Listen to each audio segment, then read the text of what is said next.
Good lift. J-Lord. Next up is Daryl Kitorio, and he's asking for 10 more kilos.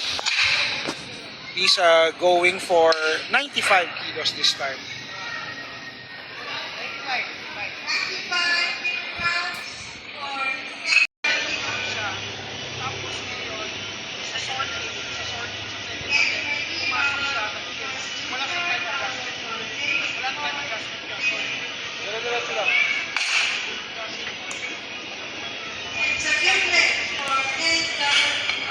Okay, it's a good lift for Kent Daryl Kitorio.